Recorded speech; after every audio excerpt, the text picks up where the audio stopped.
All right, from struggle to ultimate freedom, it couldn't be easier. I'm going to start with a quote from William Gaddis. The world is saturated with divinity, immersed in reality, and filled with possibility. We must take this divine possibility and mold it into a present actuality in every day. We must take this divine possibility. Take a deep breath into divine possibility and mold it into a present actuality in every day. How many people here today have some joy in your heart? Anyone? How many people believe that life can be easy?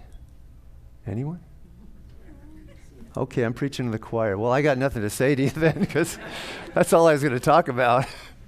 Well, I'll tell you, since I've got a few minutes up here, I'll just tell you a couple stories. So how it came to me that life could be easy is first probably 25, maybe 27 years of life, I really had this ingrained belief that life is a struggle.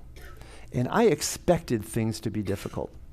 And so at one point, and I had been working on this and healing this for many years, aware of it, and yet it was still driving my life. At the time, I was publishing a magazine called Meditation Magazine in the 80s, and it was, I love to call it the most creative, exciting, joy-filled, freeing, difficult, challenging, hard, oppressing, struggle-filled project of my life. It was all of those things. So we're doing wonderful work, presenting these wonderful ideas to the world, and yet it was a struggle to pay our print bill every month. Almost every month we would, at least several times a year, we would sit down and we'd say, okay, we need $20,000 more to go to print in a week. Should we just call it quits or go on? And we go into meditation, and the answer would always be to go on, at least for 7 years. At the end of 7 years, we said, nope, that's it. And so I was doing this wonderful work that was very rewarding, but it was constantly difficult. And so I was leading a workshop one day, and we were doing a subpersonality role play. Subpersonalities are parts of ourselves that are unhealed. The critical parent, hurt child, those are common ones that we've heard of. And so I was having people role play as a particular subpersonality. And so I had kind of an arts and crafts project to do for people just to get some interaction going. And I found that most of the subpersonalities that people chose were very kind of passive subpersonalities, so not much was going on. And I always play along too when I do these workshops. So I was playing, I don't remember exactly what subpersonality it was, but it was kind of this stubborn subpersonality. And so one woman finally said, after a long time of nothing happening, hey, we could take these things and we could like build a little structure here. And I said, yeah, playing my role, and we could build it all the way up to the ceiling. And she said, no, it doesn't have to be that high. And my initial immediate response was, well, then why bother? If it wasn't, and by the way, it would have been impossible to build it up to the ceiling. If it wasn't, I realized in that moment that I chose goals for myself that would be either possible or near impossible, or near impossible. And because my self-worth was so tied to what I accomplished that the only way I could feel worthy was for it to be that difficult to accomplish. Does that make sense? And so it's in that moment that, and again, it was not just a flash overnight. I'd been focusing on this, I'd been healing this for years, but it's in that moment that it just integrated, just downloaded into me, and I really got that, wow, this is all a belief. This is all something I've made up in my mind based on my early experiences in life. And I just thought, what if I just turn it around? And from that moment on, anytime I expected something to be difficult, and by the way, I expected almost anything to be difficult if I didn't already know how to do it. Anyone been there? Anyone experienced that? So here's a new project, new thing. Well, God, I don't know how to do that. It's got to be hard, right? And so I just simply turn it around every single time and expect, no, this is going to be easy. And it's become a mantra of mine, and I find that everything seems to be easy. Actually, this very morning I was thinking, well, can I come up of an example in my life today of something that feels hard and how I can transcend that? And I can't think of anything. I was thinking about tennis. I started playing tennis again after 30 years of a 30-year layoff. I was a tennis pro in my 20s. Hadn't played in about 30 years other than once or twice a year. And started back last year, and I'm having so much fun with it. And just yesterday, I played the first match where I felt like I was in the flow, and I had some of the skills that I had 20 years ago, and it felt natural. But all the road to getting there never felt like a struggle or difficult. It was so much fun seeing the incremental progress. Just about a year ago, I decided to learn guitar.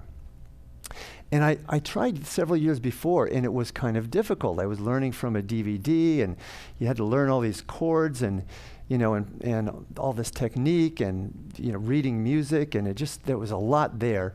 And then when I took a guitar lesson from someone, said, well, all you really need to know is 3 chords, and you can play like 1,000,000 rock and roll songs, right? And so I just started going to YouTube, and they've got all these instructions of how to play these easy songs. So I know about 20, 25 songs now. And I'm not going to say I'm great, but I'm not bad. When people listen, they actually enjoy it, except for my family. I kind of have to follow them around, from room to room. Last night I was playing to the 2 dogs, and I think they were enjoying it. It was kind of hard to tell from their expressions, but they stood there. They didn't go in the other room. So I've got a quote from another friend of ours, my favorite spiritual teacher. If you've been here on Wednesday Night Live, you probably know who it is. Anyone remember the name? Close enough. Oh, where is it? There it is. Swami Harbula Ananda. If we choose magic, we will approach every goal with the belief that its accomplishment will be effortless. As with many goals, especially those related to consciousness, we look back and say, how easy it is now. How could I have ever chosen such limitation and fear when freedom was there all along waiting for me? It is what we name it. This is true about everything. If I name it difficult, it will be difficult. If I name it easy, it will be difficult. It will be easy. And even if, that was difficult to say, actually. But see, it was easy to correct it. So it is what we name it. Mike Dooley says, the greatest secret of the miraculous mechanics of manifestation is that the end in mind forces the logistical physical means, including the people and circumstances that will bring about its manifestation. Exactly the opposite of how our physical senses interpret events in manifestation. So we think that, okay, I come up with a plan, I come up with an idea, and then I have to, make it happen every step of the way. What he's saying is the exact opposite. And that's how easy it is. When I have it clear in mind, then everything lines up and it actually kind of works in reverse order. And then all we need to know is the next step. And assuming it will be easy, assuming that all is required is having a clear concept of the result that I want, then it happens easily, effortlessly, even magically. As that beautiful reading from Maggie said, we didn't plan this, but that was so perfectly aligned, and I don't remember the exact words, but that penny is there to shift our expectations into alignment with the infinite possibilities and power of the universe. Nice tapping into what I was planning for today.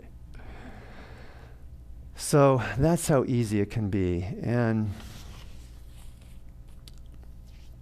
let's see what my next quote is. And here's another quote from Mike Dooley. Anyone get the notes from the universe? It's an email thing. Yeah, aren't those cool every day? And so he says, Roger, you have been heard. This is a note from the universe. This is the universe speaking to you, to all of us. Roger, you've been heard. You are always heard. Every single thought, and at this very moment, every single atom is being reprogrammed. Every single angel has been summoned, and big wheels are starting to turn. We just hope you weren't kidding.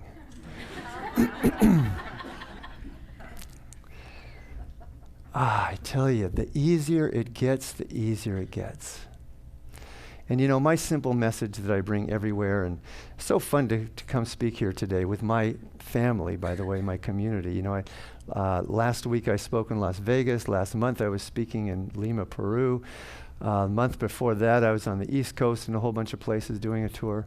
And it's really fun to get up and just drive 10 minutes to come to work. But the simple message that I share everywhere I go is that it's an inside-out game. We've heard this, we know this. And the inside game is that when I am feeling, when I'm living from an inner state of freedom and joy and love, then everything else comes into alignment easily and effortlessly. That is the secret. And so, as our great leader said, life is not just something to be endured, it is to be lived in joy in a fullness without limit. Take a deep breath into that. We all have a song to sing. We have a joy to bring to the world, and love and peace and happiness. So one of my, I have a new client, and this guy's a really amazing guy, a phenomenal teacher and speaker. And he was kind of, part of why he wants to come to coaching is he wants to grow his business. He wants to be speaking to larger groups of people, and he's been really frustrated that he was like, everything was kind of moving along and progressing, and then it just kind of went flat. And he would get these speaking engagements, and then they would cancel and all this stuff. And he says, he actually sent me an email saying, I'm at my wit's end.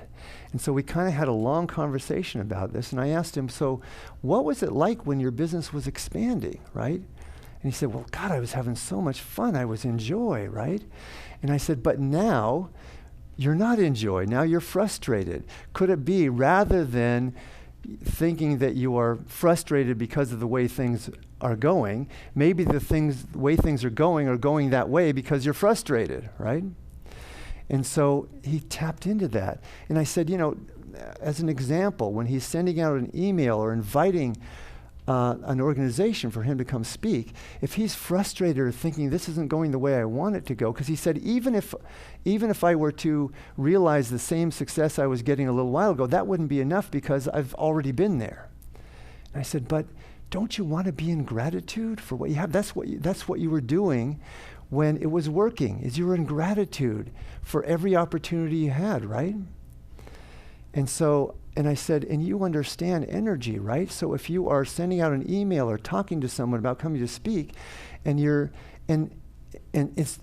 even that is not going to be enough to feel gratitude, then they're going to pick up on that vibe, right? But if you are in gratitude and living from a place of freedom and joy and enjoying every single moment of what you're doing, wherever you're doing it, that's what people want to hear. That's what people want to be close to. That is what I often say, is that whatever business you are in, whatever service that you offer, those who are coming from a place of inner freedom and joy, living from that state, will be the most successful. If you're working a 9-to-5 job for somebody and you have two people and they're doing similar jobs, the person who shows up with the most joy is the person who's going to get promoted.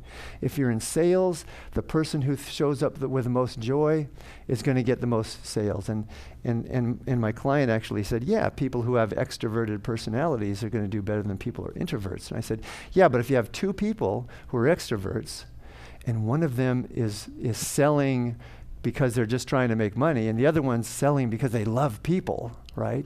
They love the interaction. Who do you think is going to get the most sales, right? So he got it, and I absolutely know his business is going to explode now as Mine has, as so many of my clients do when they live from a inner place of freedom and joy. Esther Hicks says, if you had one goal, and that was to feel good, you would never again need to hear another word from anyone. You would live successfully and happily and in a way of fulfilling your life's purpose ever after. And you know what? That's how simple it is.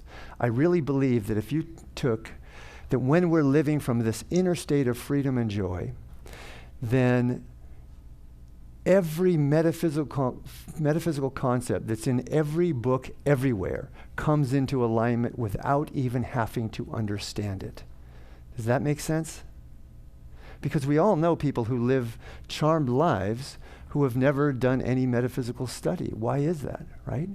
Because they're simply living from a inner place of freedom and joy. And so, you don't need to know all that, anything that comes from these books. I just was watching, what's that movie with, never mind, I can't think of it. But it really is that simple, living from this inner state of freedom and joy. And it's fun to study, but we don't have to study because we have to necessarily improve ourselves. If we study for the sheer joy of studying, then it will be even more fruitful. Anything that we do for the joy of it is more effective, more fruitful, more fulfilling than if we're doing it to try to get something from the outside world.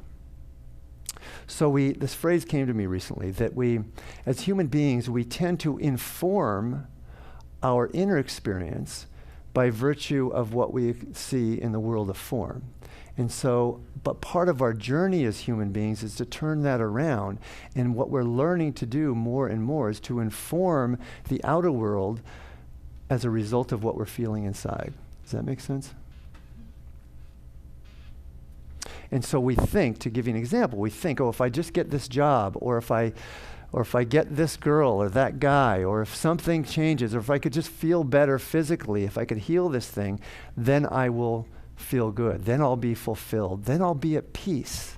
Then I'll feel joy, right? But that's a trap, because then the world of form has power over us. It's only when I recognize that the only thing is important, the only important thing in life is how I feel inside. And when I feel joy, when I feel love, when I feel peace, then ultimately the outer world must conform to that. And then we can get in that trap of, okay, I'm affirming, I'm doing all these things, but the world isn't changing. Then again, we're saying that the world of form has power over us. So it's just to come back over and over to that inner experience. Take a deep breath into the inner experience of peace and love and freedom.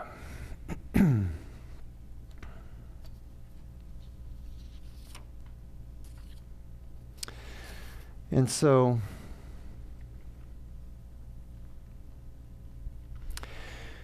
the next phase of evolution for me in moving from struggle to ultimate freedom came about through I chronicle this in my book, The Magic of the Soul. My chronic illness that I had for several years, and I thought I was going to, my physical being was going to perish as a result of this disease. And I finally got to a place, after much resistance, resisting the symptoms, resisting the experience, thinking, how could this happen to me? I've been a meditator this was when I was 40 years old, 20 years ago. Oh my God. And so I was fighting it. I was struggling, thinking, how could this happen to me? I've been meditating for 20 years. I've been a minister for 15 years, and so I'm fighting it. I finally got to a place where I said, what? If I am to die from this, I'm going to use the experience of dying to understand who I am at the deepest level possible as a sacred being. And that was the magic that came out of that experience. And that's when I started to heal. when I simply gave up the resistance. And that has become probably the most important affirmation of my life or spiritual practice, is to look for the magic in every situation. To look for the blessing in every situation, especially the most challenging ones. And we all do that, right? In retrospect, we look back and we see, oh, that challenging time is when I grew the most. Can see what magic, what blessing, what opportunity came out of it, but we still often resist in the moment. In the Magic of the Soul, I say, why do I wait until the very end, the very crescendo of struggle to surrender? Why not surrender at the first sign of struggle or challenge, right? And so this becomes the challenge, and and a powerful challenge, and a sometimes difficult challenge. But it is the only way to everlasting peace, is to simply accept what is happening. Byron Katie says, I don't accept what is, or I don't argue with reality because I'm a spiritual person. I don't argue with reality because it hurts to do so. It's painful, right? And so the only way to give up pain is to accept and embrace everything that is. So I was going to trying to think of what joke to bring some humor into the talk today. And so I thought, well, I could do the Saint Teresa and the horse joke. You heard that? So then I thought, no, that's Reverend Steve's domain, so I can't, I can't. So when he comes back, everybody next week, ask him to tell. He won't do it. Inside joke, but it's probably on YouTube, right? So go look at Reverend Stephen's YouTubes, and you'll hear that joke. So there's this guy who is certain that his wife is having an affair, and so he decides, okay, I'm going to catch her. I'm going to go home at lunchtime. I'm going to sneak in, and I'm going to catch her in the act. So he goes home. He lives on the 16th floor of this high-rise. Stop me if you've heard this. He lives on the 16th floor of this high-rise. He goes up the elevator. He puts his key in the door. He hears this rustling inside.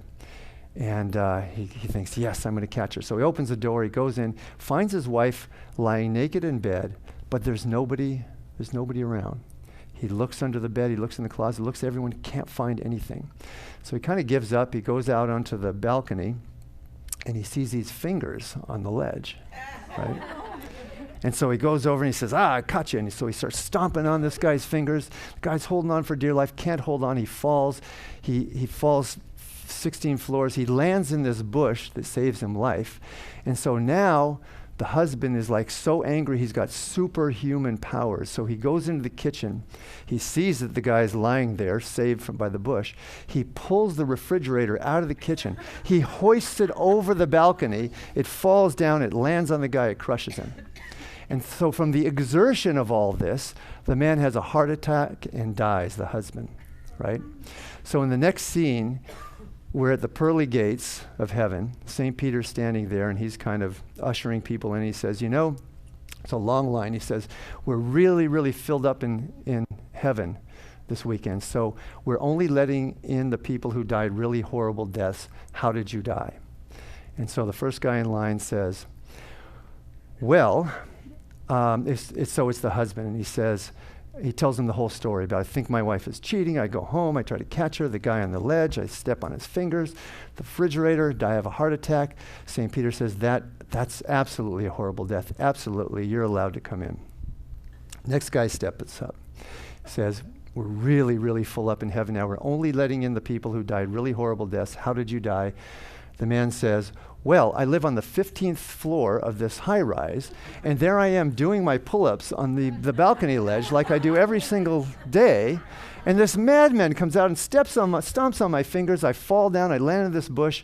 I'm thanking the Lord that I'm saved, and this refrigerator falls out of the sky, lands on me, crushes me dead, and St. Peter says, oh, that's such a horrible death. Please come in. And so the next guy steps up, and St. Peter says, we are really, really full up now in heaven. We're only letting in people who died really horrible deaths. How did you die? The man says, well, picture this. I'm sitting there minding my own business, naked in this refrigerator.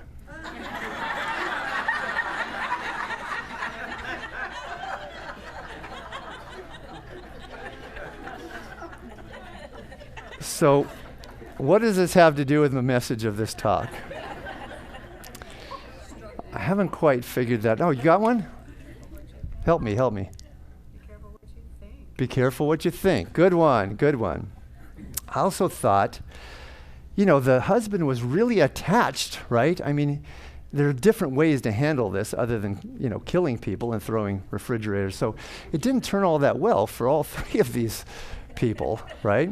He could have maybe handled it better. And then actually in meditation, when I was thinking about this during your wonderful meditation this morning, Reverend Betsy, is this cartoon came into my head that I saw on Facebook. And so I went to Lane and said, can we add one more slide? So here it is.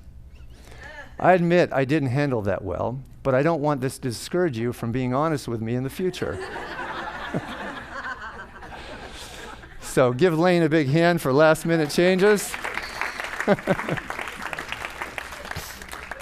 Okay, so the Buddha said, actually I have another Swami Harbula quote. The most powerful state of consciousness for manifestation is to be completely clear about what we want, ask for it, even demand it, and at the same time, this is a huge dichotomy, be completely non-attached to when, how, and even if it occurs. Do you feel the power in that? It doesn't make a whole lot of logical sense, but can you feel the power in that? Right? Because if I'm attached to a particular result, or if I'm saying this is better than that in the world of form, again, I'm saying the world of form has power over me.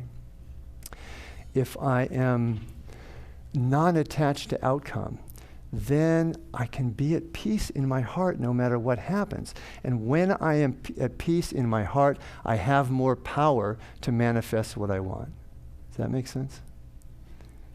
Okay. And so the Buddha said, when we finally realize that everything is perfect just the way it is, we will tilt our head back and laugh at the sky. I think it's my favorite quote of all time. Although it's a tribute to the Buddha. I went to a website to get the exact wording of this, and it was a page with, had a picture of the Buddha, and the headline was, I didn't say that. So I like to think he did, though, at some point. So how do we apply this to really difficult things? How do we apply? I have a client who, this is a good example of being in joy. A couple minutes. Of being in joy is I have several clients, not all of my clients, but several of my clients who do this exercise. And I challenge you or invite you to do this tomorrow and the next day. Wake up in the morning and ask, what will bring me the most joy today? And do that. And I have seen people go from difficult, challenging lives to living in joy and bliss consistently as a result of this practice. And so one of my clients, she told me, and this was such a great demonstration, she said, the last couple times she was sick, I called her up for her coaching session, and she wasn't feeling well. She said, but I've been in joy, I've been embracing it, I've been in joy while I'm sick. I'm actually loving being sick. It's kind of radical, isn't it? But then on the other hand, here's something even more challenging. Her partner, her boyfriend, has a condition that's having him experience moments of intense pain, and it's really difficult for her, and it's bringing up issues about mortality and lots of heavy things. And how do we deal with that? How do we be in a place of freedom and joy? And when I talk about joy, by the way, I don't mean the opposite of happiness or the opposite of sadness. That's happiness. I mean an all-pervading spiritual quality that can be present in the time of loss. Synonymous with joy would be deep inner peace or connectivity. And so that's what I embrace. I had a very close friend, and as I said, my last Wednesday Night Live, there's been a lot of death in our community recently, and I had a very close friend and mentor, Dr. Philip Taylor. I don't know if anyone knows him. They're in Thousand Oaks. He passed away just a couple weeks ago. And he was a mentor and a friend and man who saved my life. And I had a lot of tears come with his death. And I sat down and I played a song on my guitar, and I just let the tears come. And I really was embracing my own sorrow in that moment, right? And so it doesn't make the sorrow feel any better. But when there is an embracing of it, then I can also experience this deep inner peace and this deep joy. So when things like they're calling it a massacre in Orlando happen, when really tragic things happen, I don't want to treat that away, or I want to feel the feelings of that. But I also want to, it is a testimony to our humanity. We are so fortunate to be here, to be on this planet, to be alive, to be in community. And when we feel sorrow, it can open our hearts when we don't resist the pain, and it can bring us closer together as a community, as people, as a human race, right? And so let's support each other in those moments of sorrow and also embrace that sorrow. You with me on that? Okay.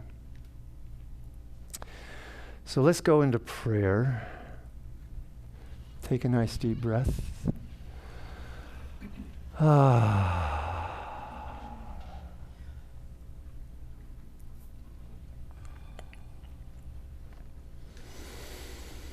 And let's just feel our hearts open wide right now. Open wide to the challenges of the people in Orlando, people everywhere in the world who are feeling sorrow or loss. Let's feel our connectivity with them, the connection that is about our own vulnerability that makes us human.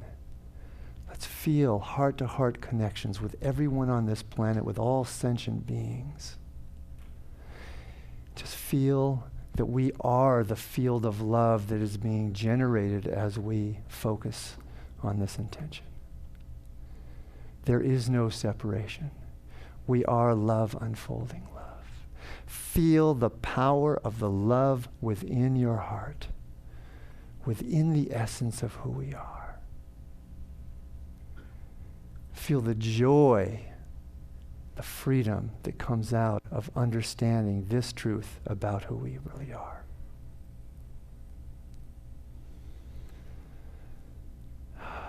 We know it to be so. This is the truth. And so it is.